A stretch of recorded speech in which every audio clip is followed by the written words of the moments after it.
some team news ahead of the North London derby? Hopefully everybody's available. So good news. We have one more session before the game, but in general, everybody's feeling good. Good. I want to ask you about how your team has prepared mentally for this fixture, because no disrespect to Norwich and Burnley, they're teams we would expect Arsenal to beat. This is an entirely different prospect now, isn't it, in North London derby? Well, it's the most special game of the season at home, that's for sure. It's a London derby, and emotionally it's a different one to play, and we know how much it means for our supporters as well. Well, talking of supporters, Mikel, this is going to be the first time that you've been in charge in front of a full Emirates for a North London derby. You've obviously played in games where there's been full at the full Emirates Stadium. How special is that going to be for you? Do you think there's any extra pressure on you? To be fair, I can't wait to have that experience. And even right now, after such a long time without them, when I have experience on derbies, but without the supporters, and I'm saying supporters because I think that's the word to describe the people that are behind our football club. Because what they've done in the last few weeks has been pretty special. I think they only want the best for the club.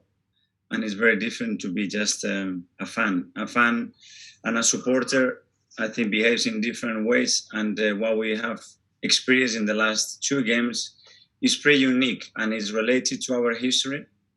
It's people who respects and wants to promote the values that they've been installed in this football club for many people that has been in charge here. And it's just a privilege to see how they are able to understand, and the intelligence that they've shown, because it comes from the knowledge that they know about our history, they know about what we need to do, what we want to achieve, and they are fully behind the team. And I want to talk about, because us as journalists, we always talk about how form goes out the window for games like this. I wonder what you think about that, because obviously it's good to go into this game with the momentum that you have done. But would you agree? Do you think form comes into this game at all? No, I think there are certain level of confidence when you're in a winning strike that is really positive to face a big match. But after one, the ball is rolling and it's a completely different context. We are playing at home. We're going to have our people right behind us. They're going to create an incredible climate that you have to be able to enjoy, empower, and make the most of it. We know Harry Kane loves scoring in this fixture. Someone who does as well is Alexander Lacazette. He scored in 3 of the last 4 North London derbies. He's, of course, been an unused substitute in the last 2 Premier League games, but played and scored midweek in the League Cup. What do you make of him coming back into the side? And can we see him starting up front with maybe a Aubameyang on the left? Is that something you'd consider? Everybody has a chance. Obviously, we're not going to tell anyone what we're going to do in terms of the lineup, but obviously there are a few positions that we are addressing and try to make the right decision. And I'm just finally going to ask, I know you've been asked about it a lot, Mikel, and I'm so sorry to ask you again, but you've played Aaron Ramsdale the last 2 games in the Premier League. You know, you've said you were going to pick the goalkeepers game by game. Bernd Leno obviously played in the League Cup, so sort of everything's pointing towards Aaron Ramsdale being your number. Well done for trying. You will see the lineup on Sunday. As you can understand, I cannot give anything away. But I just, because it's such a big game, can we? I know you're not going to give anything away, but it's the biggest game of one of the biggest games of Arsenal's season. So can we then, going forward, whichever goalkeeper does play, that would be your number 1?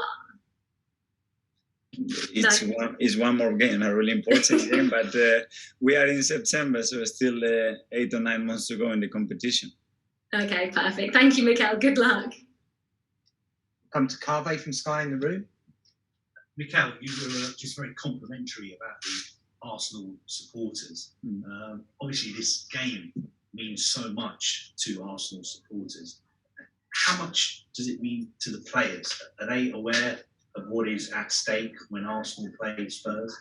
They do, and I will make sure that they understand what it means, the history between the 2 clubs, and what is this rivalry coming from, and what it means emotionally to all of our supporters. And you have to play that game with a slightly different skin, because there is a little bit more in stake. Spurs come into this game on the back of two big defeats in the league.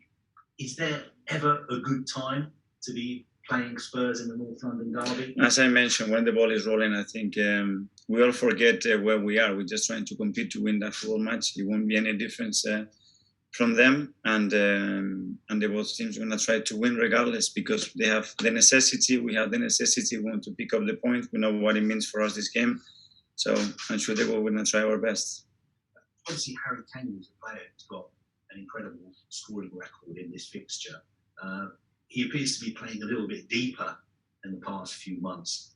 Does that make it slightly easier for you when you're facing him, or is he dangerous wherever he is on the pitch? I think he's played in that role for a while right now. I think you look at the numbers and the assists that he's able to create, and the goals that he's scoring is always on the top of the table. So I don't think that changed a lot. And obviously, you've got a fully fit squad. Granit Xhaka is available again. Do you think him and Thomas Partey are both 100% ready to start this game if they're called upon? Well, they're in the possible state that they can be. Obviously, they had both different issues in the last few weeks. Thomas with a big injury and Granit with a suspension. That ideally you want players with more run of games and they are a little bit more consistent in terms of minutes, but they are both available. And how has Granit been? Obviously, he had the issue with the suspension and COVID as well. How has he been training? How does he feel physically? He came back and he was flying because he really looks after himself. He's always training. And as he always is, he always gives you the maximum and the best possible attitude to compete and win matches. Can I also ask you about Takahiro Tomiyasu, who's been so impressive? What have you made of his performances? And he was obviously a player that Spurs were also interested in signing this summer.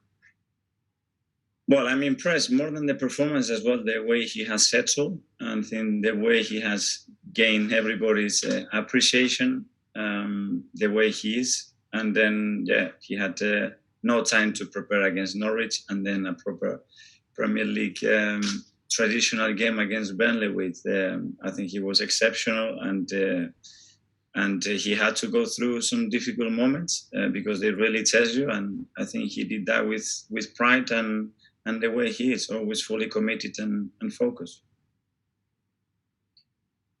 George, BBC. Thanks, Mikel. Hello. Yes. Mikel, even when you was playing, Arsenal always had a bit of a reputation as an injury-hit team. I mean, what's happened? This must be a first, that you've got no problems going into the match on Sunday. That's good. Let's continue like this. Is there a reason? Look at this weather. Everything helps, good energy, a couple of wins, everybody wants to be involved. And we have a fantastic physios and sports science and medical department, and they try to look after themselves the best possible way. You talk about a good energy, that's obviously come from the 2 wins, but I know you mentioned the fans. Do you think that on Sunday, if you win, they'll really buy into the project and what you want to do? Well, we will give them another reason to do it. I think they have already done, and they have shown that without getting the best results, which that's something exceptional and remarkable. And that's what I meant about the words that they are supporters, which is very different. And that's why we want to give something that they can really enjoy and get even closer to our team. Can I just ask, have you picked your starting 11 already? Do you know in your mind who's playing in goal? Do you know your starting 11? Have you made your mind up? I have an idea, yes. Okay. Just a quick one. Did you watch Tottenham-Chelsea last week? And what did you make of how Chelsea used N'Golo Kante? Would that have any effect on how you play on Sunday? Well, we don't have N'Golo, so we cannot use him. So it's difficult to compare. But I think they were 2 very different halves. I think it was a really competitive game that was decided as well in some small details. And set pieces took a big part of that in 2 of the 3 goals. And it was a good game to watch. And Harry Kane, he's out of form. Will you speak to your defenders about how they play him, particularly Ben White, who's a bit younger than him, but knows him from England? Obviously, we have to show them the threats and the qualities and where they will try to hurt us and try to prevent that as much as possible. And we know that he's a big threat, and a lot of things come from his contribution in attack. Brilliant. Thanks very much. Good luck. Thank you. Ian, TalkSport. Hi, Mikel. How are you? Good. 2 weeks is a long time. You sat in front of me 2 weeks ago. I was asking you questions, and you lost 3 games in a row, hadn't scored a goal, and everyone was saying Arsenal were in crisis. And yet, 3 wins, including the cup win later, and suddenly you might even be favourites to win this game on Sunday. But that's the beauty of this sport, that changes one way or the other very, very quickly. So you have to be able to see things with perspective, don't lose the focus, and try to adapt and get the best out of you every single game, because the dynamics can change really quickly before you know it. So we are in a good place to face Spurs on Sunday, but that's only it. After, we have to show on the pitch what we can do. So how do you keep yourself, well, you told me how you keep yourself, but how do you keep your players from getting 2 up when they won 3 in a row and 2 down when they've lost 3 in a row and everybody's saying that they're hopeless? Telling them the truth and looking at the reality and trying to change the things that we can and improve, and as well showing the things that we do really well, and try to find an understanding why sometimes performance don't follow results, or they do. And if that's the case, then it's a bigger change that is needed. We're only early in the season, but normally a North London derby, one or both of Tottenham or Arsenal will be kind of in the top 6. Does it show how far both clubs have to go, the fact that this isn't a game which will affect top 4, top 6 in the table at the moment? It can do, or how far this league is gone. Comparing to 3, 4 or 5 years ago, this is a different planet now. This Premier League is never been as strong as this. Is the strongest league in the world in history, in my opinion, because of the quality of the teams, the quality and the evolvement of the organization, how the league has developed, and the quality of the coaches, managers that are in the league, the players that are joining this league. It's never been that strong. How much stronger than when you played in it? And how would you play in this league? Much stronger, yeah, and I wouldn't be able to play at this level. So much stronger. Wow, you wouldn't be able to play at this level. That's amazing. Can I just ask you one last thing? Talking about safe standing coming back into football, and to be fair, that the atmospheres in the ground will be amazing if that happens. Also, they're looking into possibly fans being able to drink in their seats. I know they do in other countries around the world. What are your views on both standing and also maybe fans being allowed alcohol back in the stadiums?